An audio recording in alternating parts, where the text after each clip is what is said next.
Instituto Latinoamericano de Derecho del Trabajo y la Seguridad Social, miembro de la Organización Iberoamericana de la Seguridad Social y miembro de la International Chamber of Commerce, ICC. Doctor Jan, bienvenido y muchas gracias por estar acá con nosotros. Bueno, muchas gracias, Tatiana, por la presentación, por el apoyo que nos brindas. Cristian, como siempre, impecable en sus análisis, impecable en la presentación. Perdón, necesito saber algo. Cristian, ¿me escuchas bien? ¿Me escuchas claro allí? Perfecto, ok. Perfecto. Continuamos entonces. Excelente, Cristian. Y es que yo creo que definitivamente el COVID-19, esta circunstancia, nos ha llevado a analizar los polos del derecho del trabajo. Por un lado, desde el punto de vista o desde la doctrina, el análisis social y psicológico, el impacto que ha tenido en las personas, esto va a cambiar la sociedad de una manera importante. Y por el otro extremo, nosotros tenemos también el análisis jurídico que nos va a llevar a replantearnos muchas circunstancias, iniciando, por supuesto, desde el punto de vista contractual a priori, porque esto va a cambiar hasta la forma o las cláusulas contractuales de los convenios y contratos colectivos, de los pactos colectivos, así como de los contratos individuales de trabajo. Lo que queríamos o lo que queremos realmente llevar a ustedes todo este mensaje es con la finalidad, por supuesto, de que vean un panorama desde el punto de vista laboral, cuál ha sido la incidencia que el COVID-19 ha tenido en las relaciones laborales. Apenas inició la declaratoria de la pandemia, ¿ok? Un momento, voy a compartirles mi pantalla porque les tengo una pequeña presentación acá para que vayamos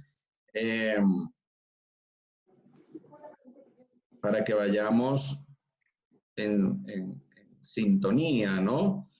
Entonces, lo que ha ocurrido realmente con el COVID, les mencionaba que ha transformado la forma de pensar, que inclusive ya se tenía a priori, al momento que se declara digamos, la pandemia a nivel mundial, ya las empresas empiezan a tomar algunas medidas y a consultarnos cómo podemos manejar los contratos de trabajo en caso de que se presente o se declare una cuarentena, como en efecto se terminó declarando el 19 de marzo del presente año, inicialmente por el aislamiento preventivo dictado por la alcaldesa de Bogotá. Así las cosas, lo que nosotros vamos a plantear y el análisis que voy a realizar acá para ustedes es precisamente qué es lo que está permitido y qué es lo que está prohibido a las empresas respecto de sus trabajadores, respecto a los contratos de trabajo de las personas que se encuentran bajo relación de subordinación o dependencia. Por ello, vamos a pasearnos, ya Cristian nos hacía, digamos, un esbozo, un pequeño resumen de cuáles son los decretos y las circulares que han marcado este espacio, este lapso del COVID-19 que nos ha llevado, por supuesto, a replantear las relaciones laborales durante estas semanas. Con lo cual, simplemente al hacerles mención, voy a extraerles cronológicamente el orden en que han venido saliendo y adicionalmente, desde el punto de vista o la incidencia que tienen estas en el contrato de trabajo, voy a hacer un pequeño extracto para luego caer o decantemos en qué es lo que se encuentra permitido, qué es lo que se encuentra prohibido y cuáles son algunas de las recomendaciones que desde el punto de vista jurídico realizamos a todos nuestros clientes y recomendaciones incluso a todos los que nos escuchan y nos acompañan en estos momentos. Lo primero que nosotros, encontramos como nuestro interés, por supuesto, es en fecha 10 de marzo se emite la circular número 18, donde se dicta con efecto inmediato instrucciones para contener y prevenir el COVID-19. Como bien lo mencionó el doctor Cristian, pues se hizo en conjunto con el Ministerio del Trabajo, el Ministerio de Salud, el Departamento Administrativo de la Función Pública, con la finalidad de que se aplicara estas recomendaciones en los ambientes laborales. Entre otras, me permito extraerles lo siguiente, con efectos sobre las relaciones o el contrato de trabajo. Primero, autorizar e implementar métodos de teletrabajo de modo excepcional y ocasional. Que esto tiene dos connotaciones y que rápidamente les explico. Y es que autorizar es porque le permite al trabajador solicitarlo sin que emane directamente de la voluntad de la empresa. E implementar métodos para que se haga efectivo. De modo excepcional y ocasional, porque el teletrabajo en sí tiene unas condiciones de procedencia para que se pueda implementar correctamente, que tiene unos requisitos. Plantea la ley que lo regula, unos requisitos para que se pueda tener como teletrabajo. Por eso, esta circular nos menciona que es de modo excepcional y ocasional como tal. También nos recomienda adaptar o adoptar horarios flexibles en la medida de lo posible de las empresas que les sea viable de acuerdo al proceso medular como tal. Es importante recordar que a esa fecha no se había declarado el aislamiento preventivo obligatorio desde el 19 de marzo que inició y que luego posteriormente se unió con el decreto 457 emitido por el Ejecutivo Nacional. Y por último, pues disminuir el número de reuniones presenciales. Estas son las que a nosotros nos interesa a los fines de la presentación que les estoy haciendo. Posteriormente, el 17 de marzo, se declara el estado de emergencia económico, social y ecológico por cuenta del impacto que tiene el coronavirus en el país. Ese mismo día, el Ministerio del Trabajo emite una circular sumamente importante para acompañar esta declaratoria de estado de emergencia. Es la circular 0021, que establece, entre otras cosas, aterriza un poco lo que ya se encontraba dispuesto en la circular anterior y menciona, amplía, digamos, el espacio del home office y establece el trabajo en casa, así como también el teletrabajo. Permite la implementación de la jornada laboral flexible, vacaciones anuales anticipadas, así como el permiso remunerado y el salario sin prestación de servicio. Aquí quiero detenerme brevemente para hacerles una explicación del contenido o alcance que tiene esta circular número 0021. Y es que el Ministerio del Trabajo empieza a comprender que antes de la declaratoria que ocurrió el 19 de marzo del aislamiento preventivo en Bogotá, en el Distrito Capital, emitido por la alcaldía, ya avisoraba la posibilidad de que había trabajadores que no iban a poder, evidentemente, o empresas que no iban a poder seguir trabajando, ni trabajadores que pudieran circular o trasladarse al puesto de trabajo. Con lo cual, entonces, flexibiliza un tanto la norma y dicen, pueden trabajar desde casa o pueden implementar el teletrabajo con las condiciones o requisitos que sea permitido dentro de él. Adicionalmente, nos implementa o presenta la posibilidad establecida en el artículo 161 del Código Sustantivo del Trabajo para establecer una jornada laboral flexible. Y cuando habla de jornada laboral flexible, debemos entender inmediatamente la intención del legislador. Es que yo puedo establecer espacios de cumplimiento de la jornada dentro de un horario menor al de las 8 horas diarias, que no sea menor a 4 ni superior al tiempo permitido por la jornada máxima legal correspondiente. Esto tiene una interpretación ajustada precisamente a comprender que si yo trabajo entonces un tiempo completo, puedo hacer una reducción de medio tiempo, ajustando la jornada por remisión directa del artículo 161. Esto, para todos los que nos están escuchando, tiene una consecuencia directa sobre el salario, evidentemente. Ha sido desarrollado por la Corte Suprema de Justicia y además con anotación del principio de igualdad, de igual trabajo, igual remuneración, mutatis mutandi, podemos aplicar que si bien es cierto una persona que trabaja a tiempo completo debería ganar lo mismo que gana su par, pues una persona que trabaje menos tiempo que otra que pueda estar trabajando a tiempo completo no puede mutatis mutandis, aplicando lo que tenga que aplicarse, no podría ganar en principio de vengar el mismo salario. Con lo cual, además, el legislador nos permite hacer esa reducción y posteriormente adaptar el salario a ese cumplimiento de jornada. Las vacaciones anuales anticipadas tienen una connotación bien importante, porque es que al final el decreto que salió recientemente, el decreto legislativo 488, establece que se pueden solicitar con un día de anticipación, tanto el trabajador como puede además anunciarlo, imponer con base a estos decretos el empleador que sus trabajadores puedan disfrutar de, bueno, perdónenme, sé que muchos me comentan, pero esto no es disfrutar las vacaciones. Pero recuerden que estamos en un momento coyuntural que nos va a permitir entonces, digamos, ceder en ambas partes o ceder en ambos espacios alguna connotación que por lo menos permita al trabajador estar a resguardo en su casa y evitar el contagio por el COVID-19, que al final del día es lo que están planteando o lo que pretende el Ejecutivo Nacional, así como los mandatarios locales. De modo que las vacaciones anuales anticipadas son viables. Establece esta circular 0021, y aquí quiero tratar de ser lo más claro posible, porque establece la posibilidad del permiso remunerado. Y como yo lo coloco ahí como referencia, lo que está establecido en el ordenamiento jurídico colombiano con relación al permiso remunerado tiene una incidencia directa sobre aquellos permisos que se le deben dar por ley al trabajador.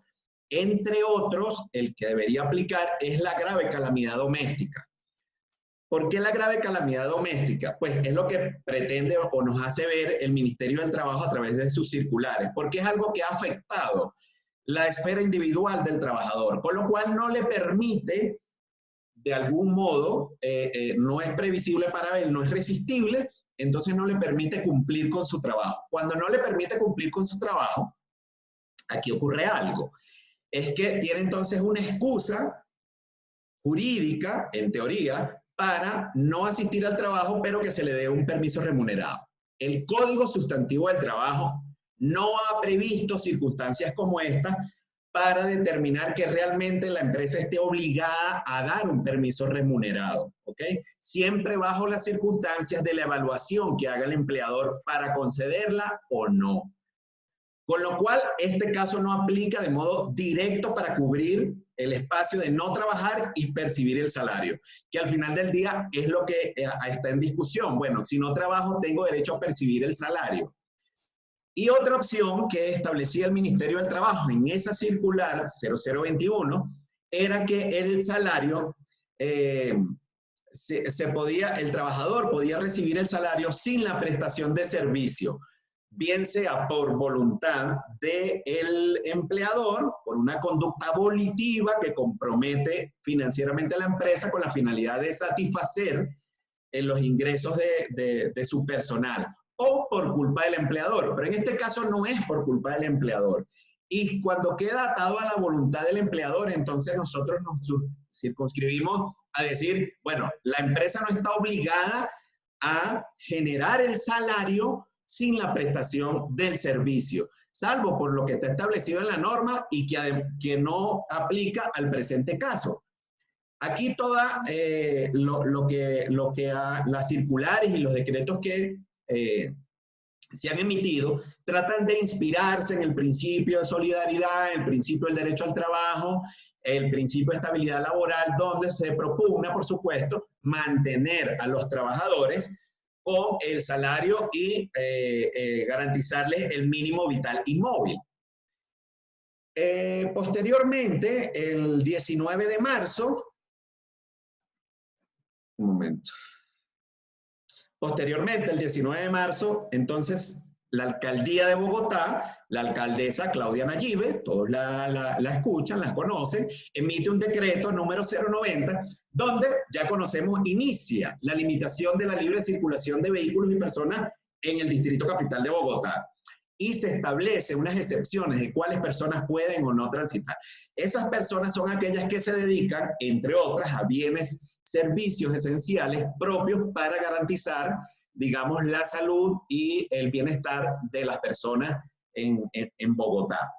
Las empresas las empresas de aseo, las empresas de energía eléctrica, los suministros de alimentos, cadenas, producción, todo ello.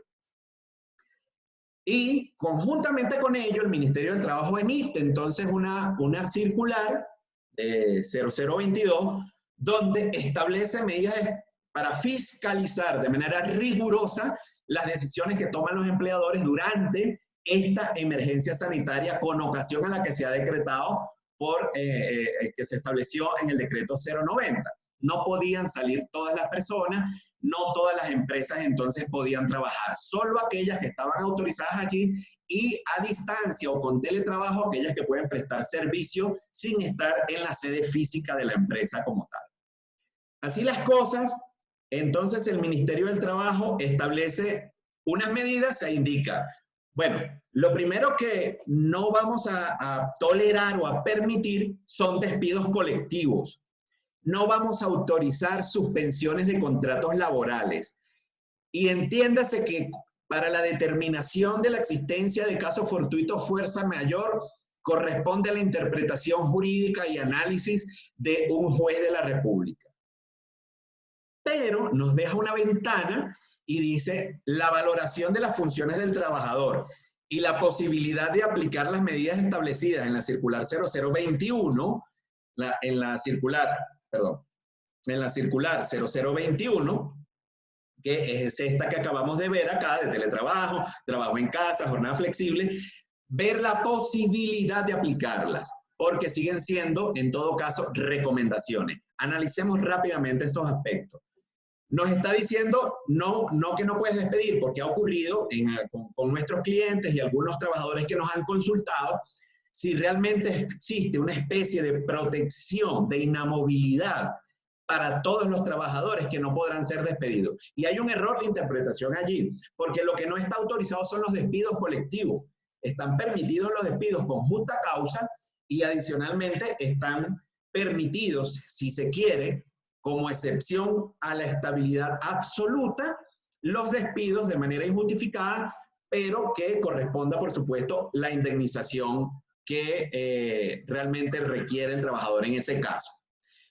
No está autorizando la suspensión de contratos laborales. Y es que resulta, para la audiencia, que el artículo 51 del Código Sustantivo del Trabajo establece unas causales para suspender la relación laboral. Y en casi todas requiere autorización previa del Ministerio del Trabajo, salvo lo que establece la Ley 50 de 1990, en el numeral 4, y si no mal recuerdo, el artículo 67, que en el caso de la fuerza mayor o el caso fortuito, suspendida la relación laboral, debe la empresa notificar inmediatamente al Ministerio del Trabajo, no para que autorice, sino para que verifique la procedibilidad jurídica de esta causal como tal. Por ello, es que en esa circular, el Ministerio del Trabajo dice la determinación de la fuerza mayor corresponde a un juez. ¿Qué le está diciendo a la empresa? No te corresponde a ti, empleador, determinarla, ¿no? A pesar de que la existencia de la fuerza mayor, pues el concepto como tal, nosotros lo conocemos y lo podemos aplicar a los casos específicamente. Y este es uno de ellos sin duda y vamos a analizarlo más adelante. Por otro lado, vale la pena recalcar que el 22 de marzo, el Ejecutivo Nacional emite definitivamente el decreto 457 en el que declara el aislamiento preventivo obligatorio en el territorio nacional, estableciendo cuáles son las excepciones a esas empresas que pueden seguir trabajando, ¿ok?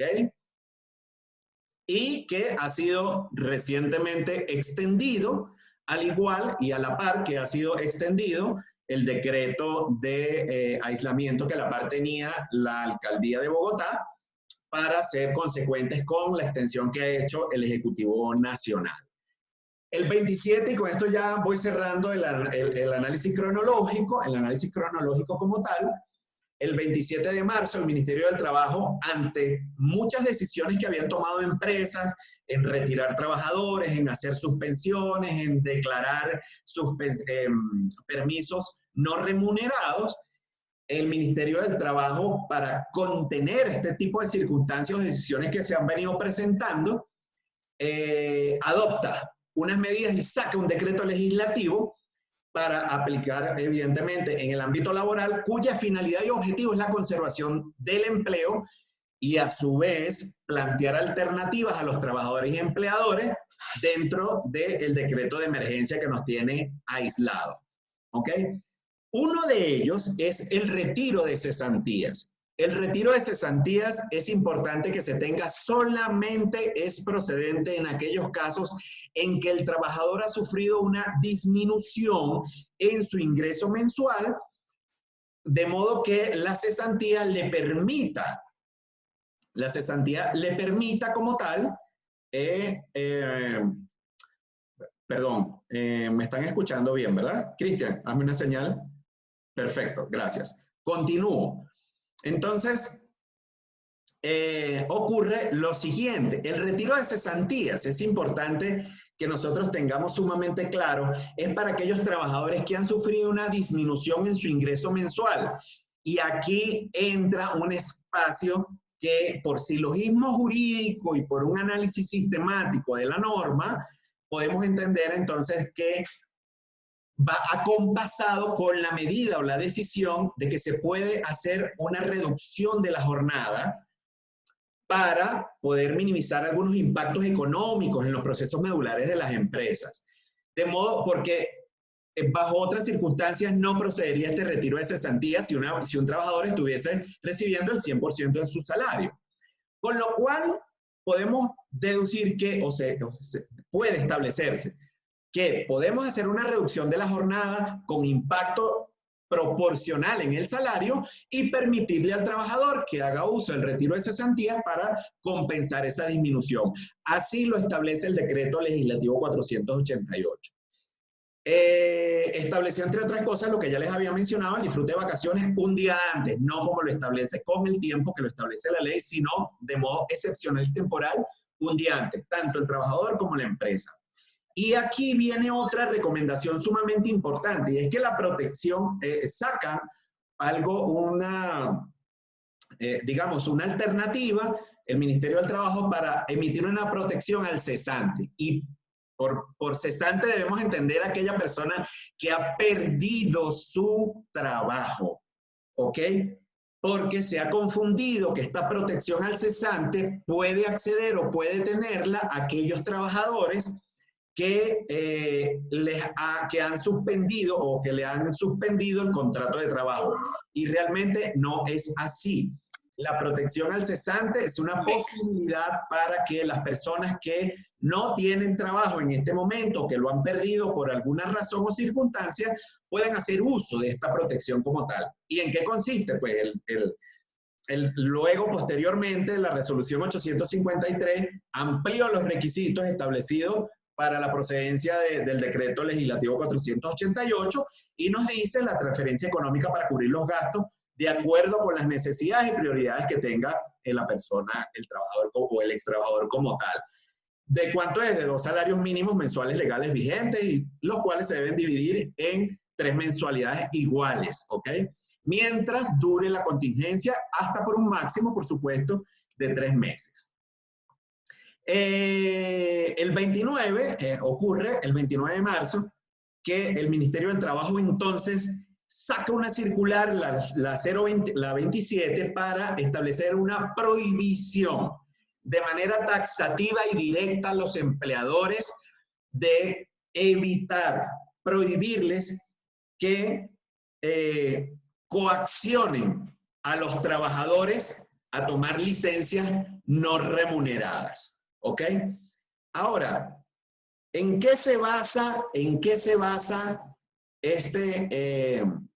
esta circular del Ministerio del Trabajo? Esto es sumamente interesante porque cuando nosotros analizamos la viabilidad de implementar esta prohibición, pareciese más un argumento social, un argumento político, y no un argumento que realmente conlleve o tenga una estructura con fundamento jurídico. Este es mi posición. El fundamento que utiliza el Ministerio del Trabajo en esa circular para prohibirle a los empleadores coaccionar a los trabajadores a tomar licencias remuneradas, es decir, no pueden obligar a los trabajadores a tomar licencias no remuneradas, sino que sean remuneradas, utiliza como fundamento una sentencia del 2009 donde la Corte Constitucional hace un análisis sobre la exequibilidad o no de la procedencia de una disposición para el caso de la calamidad doméstica, si realmente dependía o no del trabajador, de la empresa, darle, digamos, ese permiso remunerado, o si por el contrario podía, si se le daba ese permiso, entonces debía cumplirlo en una jornada que no era ella. La Corte termina declarando, por supuesto, inexequible esa parte del artículo, que no vamos a entrar a analizar acá, pero lo importante es que ese fundamento realmente lo utiliza para determinar en el caso de la grave calamidad doméstica o en el caso de las licencias no remuneradas que tiene la obligación, las licencias remuneradas que tiene la obligación el empleador de otorgar al trabajador. Y establece cuáles son. Ahora bien, una de ellas es la calamidad doméstica. Lo que se le pasa por alto al Ministerio del Trabajo en este caso, o que trata o intenta que pase desapercibido, no es más que la grave calamidad doméstica. Es un hecho que afecta, como ya lo mencioné anteriormente, la esfera individual del trabajador. En este caso, las circunstancias que están ocurriendo está afectando tanto al trabajador como a la empresa, al empleador como tal. De modo que existe un desequilibrio jurídico al momento de ponderar la procedencia de estas licencias remuneradas. De modo que este no debería ser el fundamento de la circular 27 por parte del Ministerio del Trabajo, por cuanto este fundamento como tal realmente es para el caso de grave calamidad doméstica, y la grave calamidad doméstica no afecta a una empresa, afecta al trabajador, y por ello surge la obligación del empleador de otorgar la licencia remunerada en este caso. Así dice la sentencia. Rápidamente cito lo importante de esto, que la suspensión del trabajo y no a las causales establecidas en el artículo 51 del Código Sustantivo del Trabajo, sino específicamente aquellas licencias remuneradas que establece el Código Sustantivo del Trabajo. A esas son las que se refiere y menciona, no obedece a causas imputables cuando en estas situaciones en las cuales la suspensión del trabajo no obedece a causas imputables al empleado ni al empleador, sino a prescripciones del legislador o circunstancias de caso fortuito o fuerza mayor, hacer que la carga la asuma el trabajador económicamente no resulta conforme a la Constitución. Y tiene totalmente razón la Corte Constitucional al establecer eso. Pero el análisis que se estaba haciendo en ese momento era aplicable a la calamidad doméstica, de modo que esta grave calamidad doméstica, entendamos, repito, solamente afecta al trabajador. En este caso, se encuentra afectado tanto el desempeño o continuidad operativa del proceso medular de las empresas, como la posibilidad de que el trabajador pueda trasladarse a la empresa a ejecutar su trabajo o cumplir con sus funciones.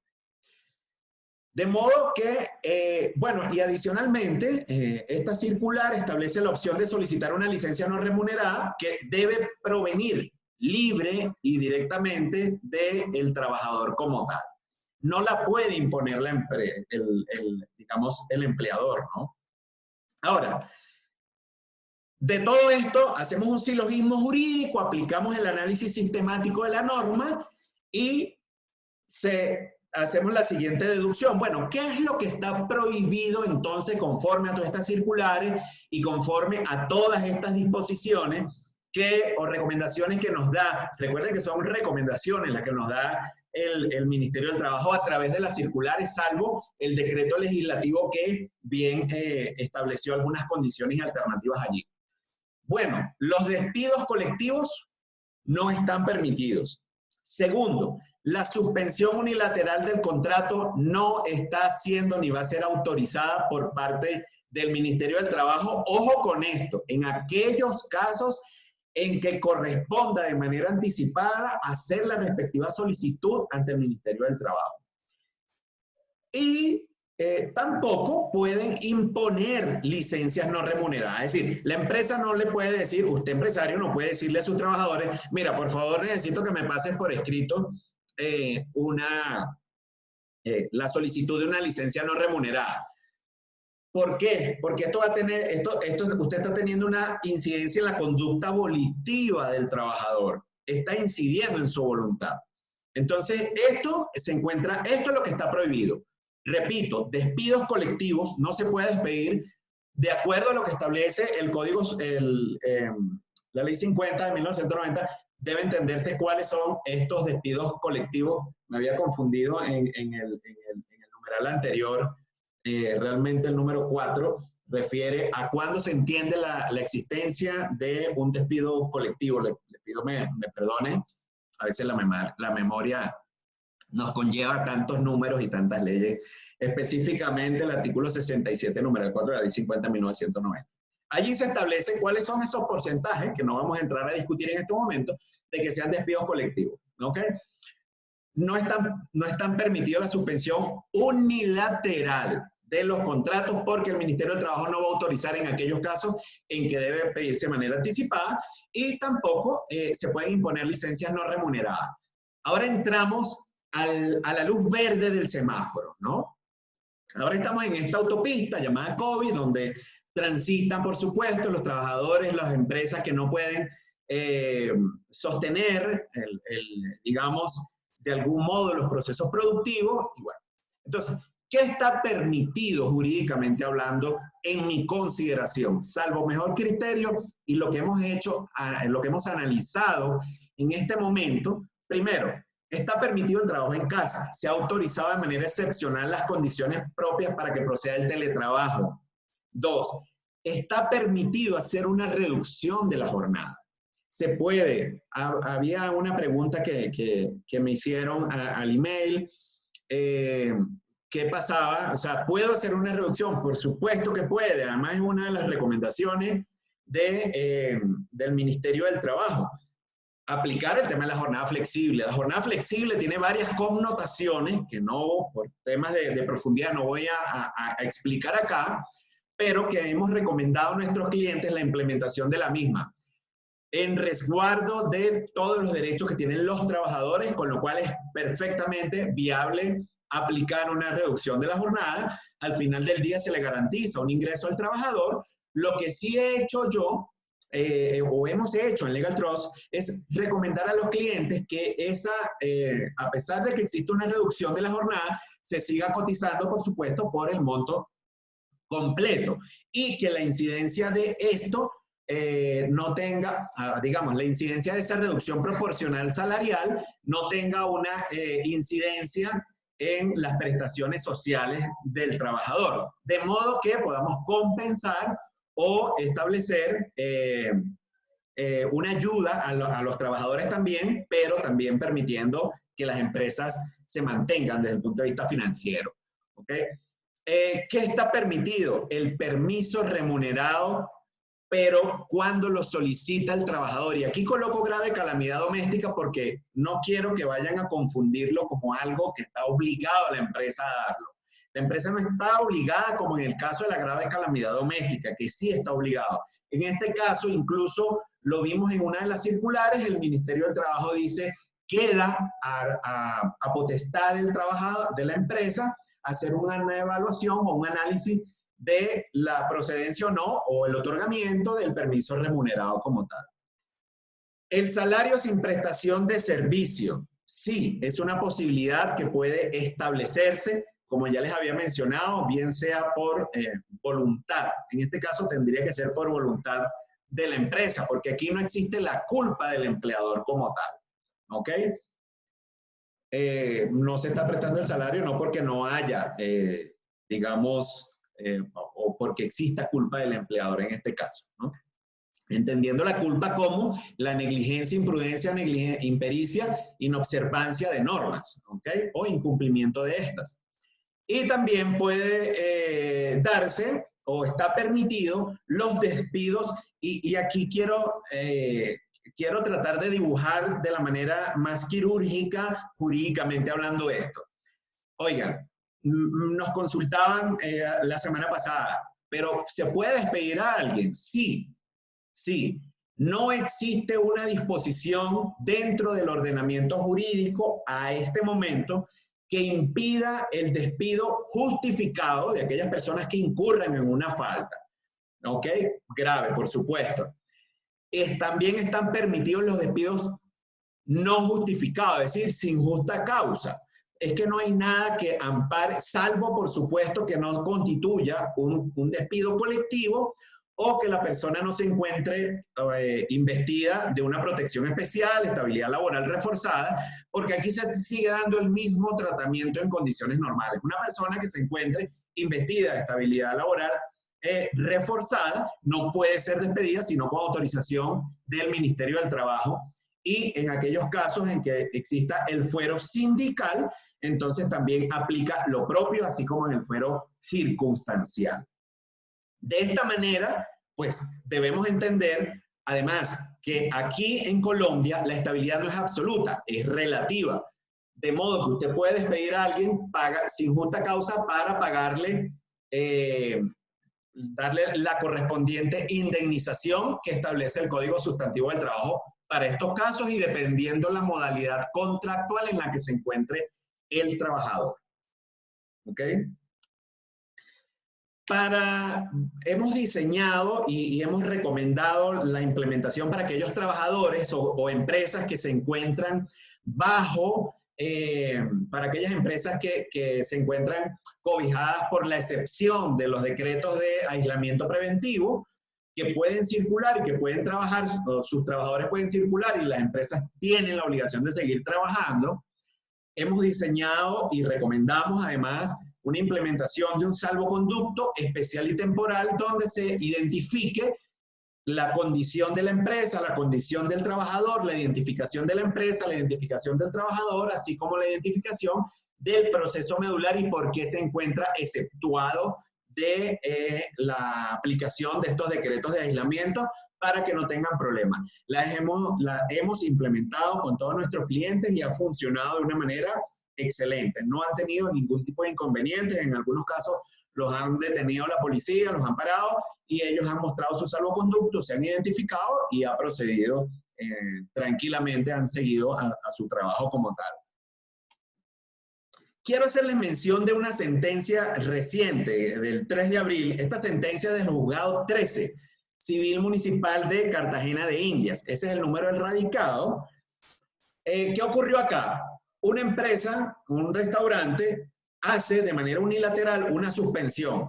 Pero ¿qué ocurre? Suspende de manera unilateral los contratos con sus trabajadores y comete jurídicamente un error inexcusable. Alega, por un lado, la fuerza mayor para suspender el contrato y fundamenta y argumenta a la par la suspensión por 120 días conjuntamente con lo de la fuerza mayor.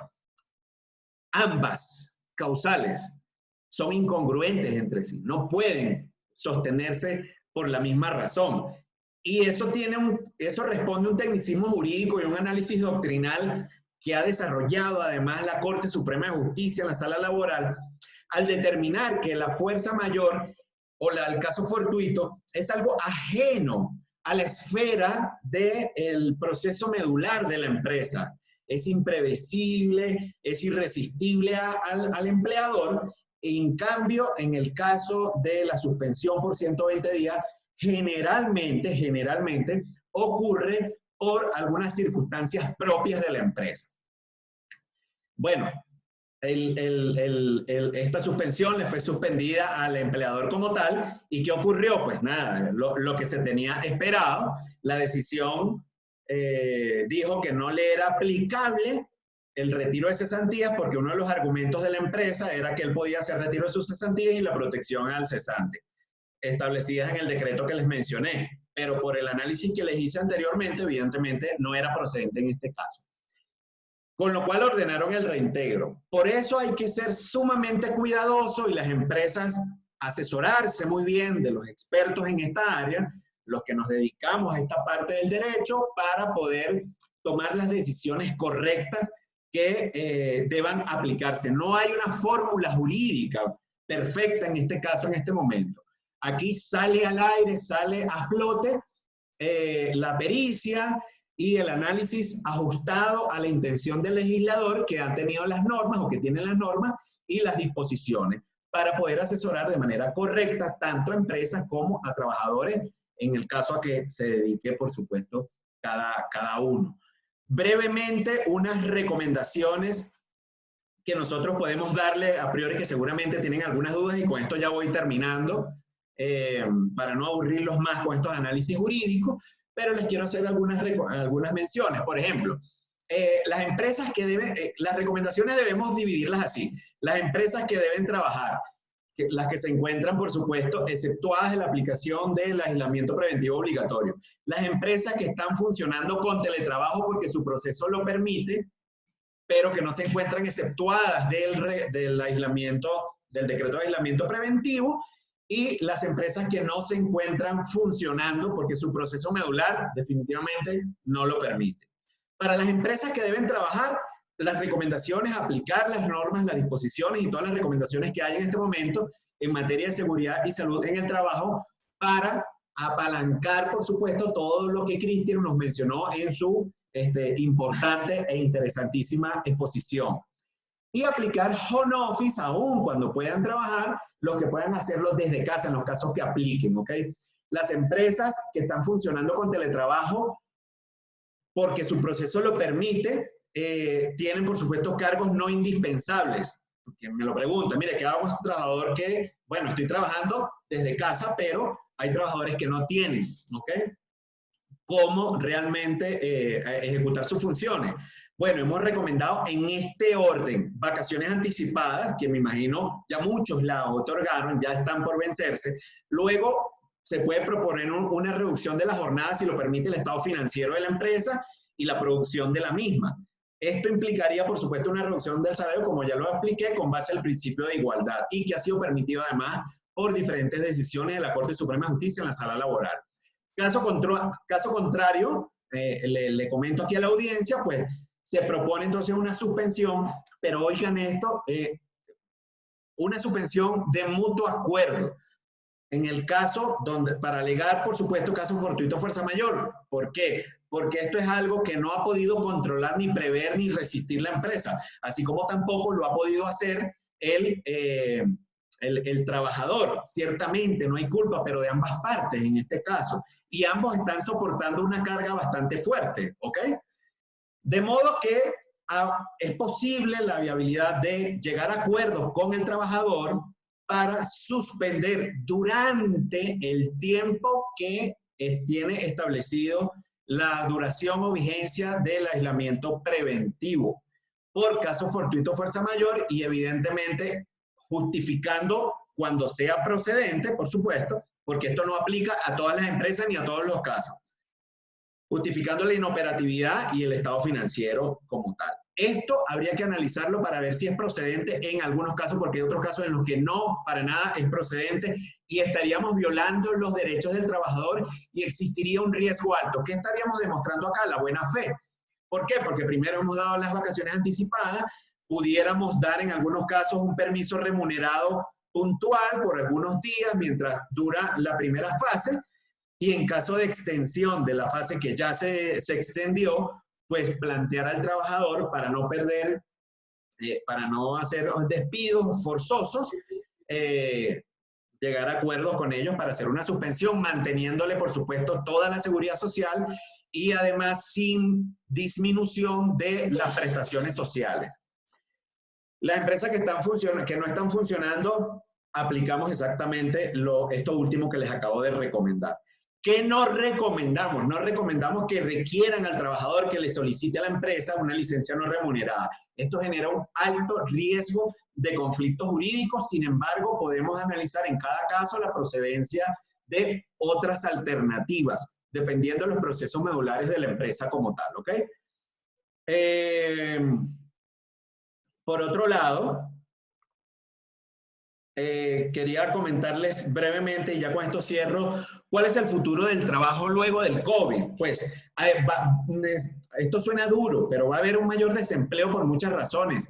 Hay empresas que se han dado cuenta, han visualizado que bajo estas circunstancias hay cargos que no necesitan, hay funciones que no son parte del proceso medular, que son periféricos y que pudieran tener una estabilidad distinta. Pudieran estar contratados incluso hasta por un término fijo. ¿Qué se va a evidenciar? Que hay puestos de trabajo, como ya les menciono, que no son indispensables. Lamentablemente, esto se va a generar por lo siguiente, porque las empresas van a empezar a adaptar sus procesos medulares para futuras contingencias parecidas a las que estamos atravesando en este momento. Y en esa adaptación, seguramente el análisis va a determinar, el análisis del proceso o de la parte operativa va a determinar, podemos subsistir con estos puestos. Por otro lado, pues eso por un lado, pero por otro lado, pues también aumentará el teletrabajo. Va a evidenciarse mayor aumento de contrataciones bajo esta modalidad en caso de que surja eventualmente este tema. Además se van a dar cuenta que pueden tener un ahorro financiero económico teniendo personas mediante el teletrabajo, no porque vayan a cobrar menos, sino porque no necesariamente depende de un espacio más grande, una estructura física para tener a todos los trabajadores. Las empresas van a empezar a migrar por parte de sus servicios a plataformas digitales. Y por último, las cláusulas contractuales que anticipen circunstancias a las actuales deberán pues adaptarse para evitar o anticipar circunstancias de este tipo como tal. Quiero cerrar mencionándoles un consejo que siempre damos a nuestro cliente, la asesoría laboral preventiva, adaptada a las necesidades comerciales, constituye siempre una ventaja y una fortaleza jurídica. Muchas gracias por su atención. Muy contentos de haber explicado para ustedes todo esto.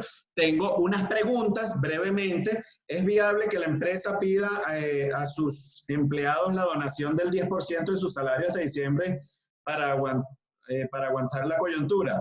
Pues esto por supuesto no es viable. Además, ¿cuál será la intención de la empresa que bajo esta circunstancia lo está planteando, no? Habría que hacer... o sea, yo no lo recomendaría. Eso trae muchos riesgos a la empresa como tal. Otra pregunta, pico y género. El tema del pico y género, que está siendo tan polémico con el reciente decreto que ha sacado la alcaldía, que han emitido, realmente, ojo, solamente aplica en aquellos casos en que... de las personas que pueden salir eventualmente a satisfacer algunas necesidades de alimentos y algunas, digamos, licencias que está permitido de manera muy puntual allí en el decreto. Pero no es para todos los trabajadores que salen. Por un lado, pudiéramos estar hablando de que hay una limitación al libre tránsito, pero por supuesto, pero es que esto viene además por una coyuntura permitida desde el punto de vista constitucional porque hay un interés superior. Y el interés superior está por encima del interés individual constitucionalmente para poder mantener un equilibrio. Con respecto a las vacaciones, pues ya conversé con respecto a las vacaciones. Bueno, quiero acotar algo muy importante en las vacaciones. Las empresas no pueden dar vacaciones a los trabajadores para luego mandarlos a trabajar. Están causando un perjuicio económico al trabajador, una disminución en el momento en que realmente pudiera disfrutar sus vacaciones. Si usted le da vacaciones al trabajador es porque no va a trabajar. Ahora, si el trabajador tiene que seguir trabajando o puede hacerlo desde su casa, páguele su salario normal para que trabaje, haga trabajo desde casa, haga home office o teletrabajo, como usted lo quiera mencionar. Pero no se puede mutilar el derecho que tienen los trabajadores en las vacaciones bajo la errónea interpretación, porque muchas empresas lo han hecho, de que le dan al trabajador las vacaciones y el trabajador sigue trabajando. Las vacaciones es por si usted no puede seguir trabajando. Al no estar reglamentado el teletrabajo y no existir una efectiva supervisión del desempeño de trabajo, podría la empresa iniciar un procedimiento para la terminación del contrato. Esto lo pregunta Web Abogado. Mira, esto es de otro, aquí nos están escuchando de varias latitudes de Latinoamérica. En este país no está regulado el teletrabajo, por lo que entiendo, de modo que lo que debe existir o tomar en cuenta para el home office en ese caso es que el trabajador cumpla con sus funciones en la medida que le sea asignado a distancia unos deadlines, el cumplimiento de unas obligaciones desde el punto de vista de su trabajo, en esa misma medida él podrá evidenciar el cumplimiento de ello. Si el despido ocurre con cumplimiento del trabajo, un despido injustificado, con lo cual procederá las indemnizaciones correspondientes a que haya lugar o lo que permita el ordenamiento jurídico de este país. La terminación del contrato en periodo de prueba por esta calamidad es perfectamente viable. Quiero que entiendan algo. El periodo de prueba en sí, primero debo aclarar que no, el periodo de prueba no comporta en sí una causa justa para ponerle fin al contrato de trabajo. Ese es un error que cometen muchas empresas.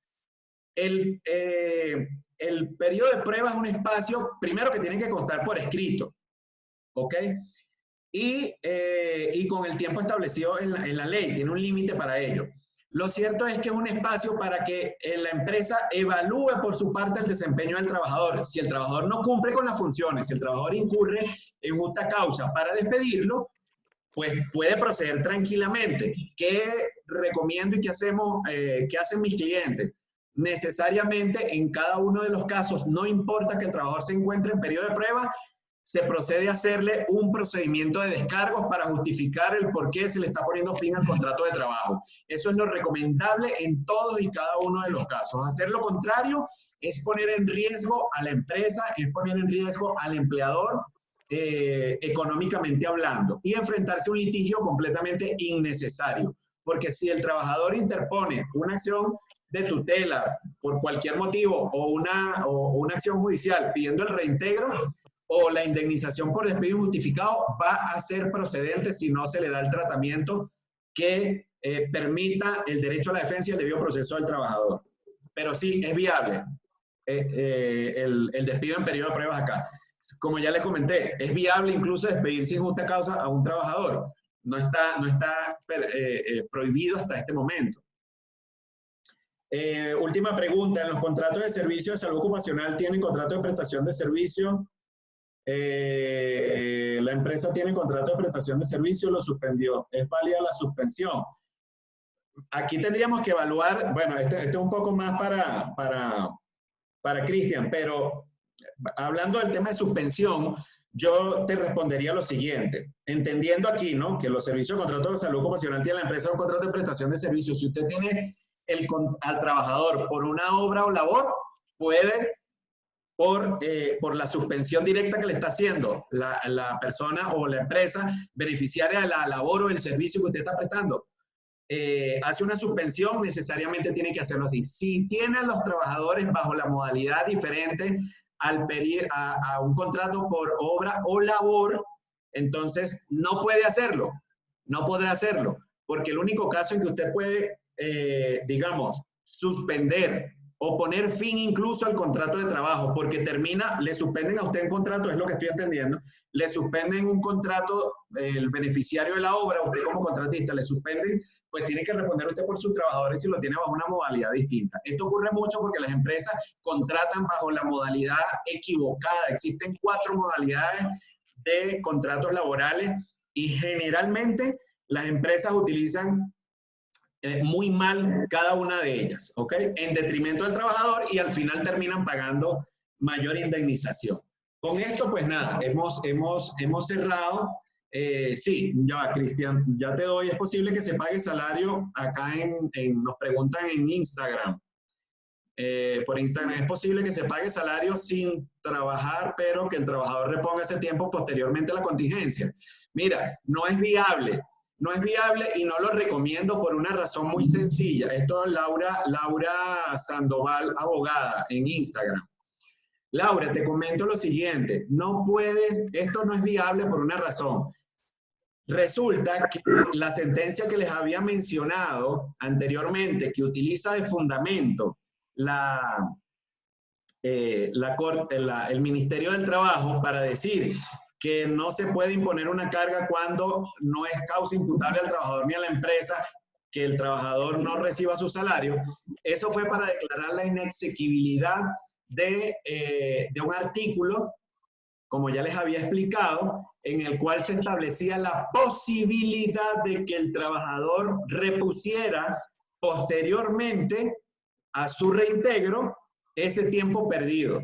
Entonces, partiendo de ese hecho, sí es atinado por parte del Ministerio del Trabajo decir, ya no podemos ejecutar, digamos, una reposición de trabajo por esto. Yo no lo recomiendo, ¿ok? Entonces, gracias, por supuesto, a todas las personas que han hecho intervención por las preguntas, por Instagram, por que están conectados. ¿Tenemos cuántas personas conectadas? Tenemos 5 personas conectadas por Instagram. Aquí tenemos 100 personas conectadas. Lamentablemente se quedaron 18 personas que no pudieron entrar acá a nuestra plataforma por Zoom. Muy concurrido, pues, pero nada, antes de darle la palabra a Cristian, quiero agradecer realmente a todas las personas. Vamos a dejar de compartir esto. Ok. Quiero darle agradecer a Cristian principalmente por acompañarnos. Cristian, impecable tu presentación, ha sido algo estupendo, tu explicación, maravilloso. Gracias a Tatiana. Tatiana es internacionalista y además próxima a graduarse de abogada, es una futura colega y es una persona además muy brillante, muy inteligente. Está siendo parte de nuestro equipo, como ya lo pueden observar. Estamos con personas aquí pues capacitadas para brindarles siempre lo mejor a quienes nos oyen, quienes nos escuchan, quienes nos siguen y a quienes nos piden asesorías y a todos nuestros clientes. A la doctora Marta Elisa Monsalve Cuellar, presidenta del Instituto Latinoamericano. También tenemos, bueno, muchísimas personas, por favor me perdonan si de algún modo, Alba Cristina Sosa, que está conectada desde Argentina. Desde Argentina nos escucha Alba Cristina. Alba Cristina es una estudiosa del derecho también laboral y nos acompaña en todas estas intervenciones. Gracias, Alba Cristina, por conectarte. A todas las personas que se han conectado de Caracas, Venezuela, Valencia, Chile, Argentina, creo que si se me pasa algún país me perdonan, creo que había de Suiza, había alguien acá, de España. Por favor, agradecimiento a todos ustedes. Vamos a continuar con estas jornadas, haciéndolas, vamos a intentar de hacerlas una vez a la semana, vamos a mantener informados desde el punto de vista jurídico, con recomendaciones a todos ustedes, de modo que los profesionales del derecho podamos hacer un aporte a la sociedad, un aporte a las personas, un aporte a las empresas, y en esa misma medida, pues, realmente fortalezcamos desde el punto de vista el diálogo social que es tan importante y tan propugnado por la Organización Internacional del Trabajo.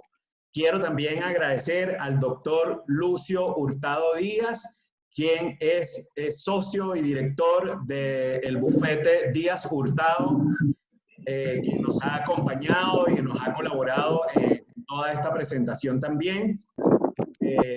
Gracias a él y a su equipo, pues a todas las personas que han formado o que permitieron y hicieron posible toda esta conexión, la doctora Ana Gil, la doctora Solía Ángel Valecillo, pues a todos realmente agradecidos, hicieron posible esto, y un agradecimiento muy especial a la Fundación Universitas, quienes son una importante institución en Latinoamérica que fomenta la formación de los profesionales, de todos los abogados en materia de derecho del trabajo en Latinoamérica como tal. Al Instituto Latinoamericano de Derecho del Trabajo y la Seguridad Social, encabeza la doctora Marta Elisa Monsalve Cuellar. A todos, muchas gracias. Tatiana, súper agradecido contigo. Te dejo, si quieres, luego de que Cristian hable, para que cierres y nos dejes algunas palabras. Adelante, Cristian.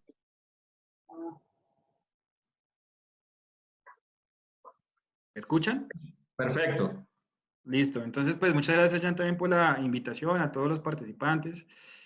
Voy a responder 4 preguntas chiquitas que me están haciendo, unas por vía WhatsApp de compañeros, y un saludo a Ángelo, que es médico infectólogo de la Unidad de Cuidados Intensivos del Valle del Lili, y se encuentran observando nosotros sobre cómo vamos a responder ciertas preguntas que me han hecho. Pero entonces empecemos con algunas preguntas que están en Zoom. Eliana Gómez y pregunta lo siguiente.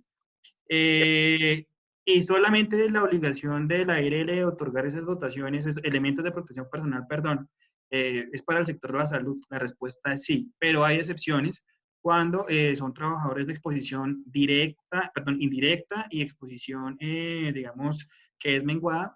A ellos también se les tendrá que entregar dotaciones siempre y cuando puedan demostrar que están expuestos a contraer el COVID-19.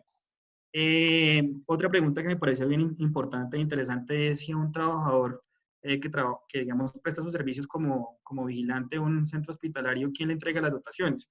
Pues hay que analizar dos cosas. Primero, por regla general, las personas que prestan servicios de vigilancia deben estar contratados por cooperativas de vigilancia o empresas de vigilancia. Entonces, técnicamente yo considero que la persona que tiene que entregar la dotación, pues indiscutiblemente debe ser el empleador y tiene que generar el empleador conductos digamos, de comunicación con el hospital, pues para hacer ambas personas, tanto gerente del hospital como representante legal de la empresa de vigilancia, digamos, un paneo para las ARL, pues para que entreguen la dotación a ese personal. Otra pregunta que me están haciendo acá desde el sector del Valle del Cauca, que a eso sí no me puedo ir sin responderle eso, allá a los héroes de Colombia que están salvando nuestras vidas, y es si existe alguna sanción por parte del Ministerio del Trabajo para las ARL o los empleadores que no entreguen las dotaciones. Indiscutiblemente existen sanciones. Esas sanciones, pues nosotros las encontramos en el decreto 472 de 2015 y también digamos, legalmente en el artículo 486 del Código Sustantivo podemos encontrar que el Ministerio del Trabajo tiene la posibilidad de sancionar a las entidades que no entreguen esas dotaciones. Y para terminar, otra pregunta, y es si no se entrega la dotación laboral en debida forma, es decir, esa es defectuosa, ¿qué implicaciones tendría esto frente al derecho laboral? Y es que, digamos, la ELL tiene que entregar las dotaciones para el personal de la salud en debida forma, que tienen que cumplir con los requisitos indiscutibles de calidad y idoneidad para enfrentar esas contingencias. Si ello no es posible, pues indiscutiblemente hay una culpa patronal y si se quiere también una omisión del empleador de no verificar que la dotación que se estaba entregando era la adecuada por parte de la ARL. Cuando hablo de dotación, perdón, excúsenme, es un lapsus linguis, me refiero a un EPP y me preguntaban qué es un EPP, es un elemento de protección personal. Entonces, con esto, pues, termino mi intervención. Muchísimas gracias a todos. Tengan una feliz noche. Pues, Tatiana, quedamos a tu disposición.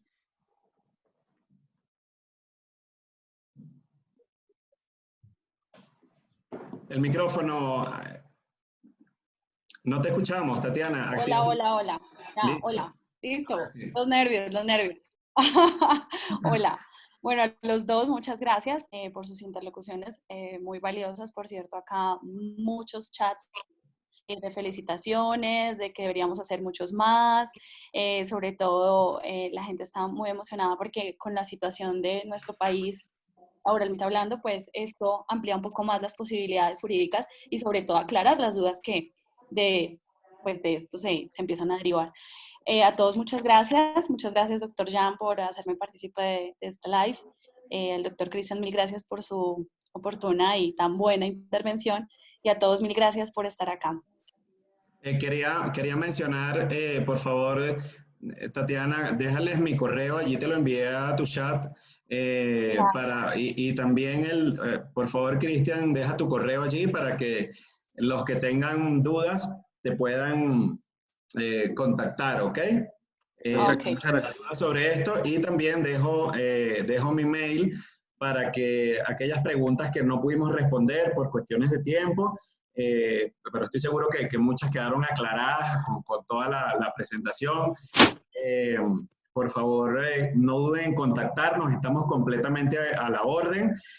Cristian, la firma de Cristian se encuentra en la ciudad de Tunja, en el departamento de Boyacá. Para todas las personas y empresas que se encuentran allá, pues puedan, por supuesto, correr hacia su asesoría, ¿no? Y nosotros nos encontramos, Legal Trust, abogados consultores, nos encontramos acá en la ciudad de Bogotá. y podemos atender igualmente todos los requerimientos que se le presenten. Estamos dejando el email, creo que ya Tatiana lo tipió allí, no sé. Ya está allí, recordándoles también que estamos en Instagram, Facebook, estamos con la página de Legal, así que pues nos pueden ubicar y contactar por cualquier medio. Bueno, nada, un placer, que tengan feliz noche, por favor cuídense mucho y vamos a continuar informándoles y vamos a continuar con estas sesiones desde el punto de vista jurídico que tanta falta hacen a la sociedad, a las personas, y es un aporte que hacemos desde el derecho del trabajo para todos ustedes, para empresas, trabajadores y personas en general. Un abrazo, Cristian, Tatiana, un beso, un abrazo, gracias por todo. Estamos en contacto. Feliz noche para todos. Adiós. Feliz noche.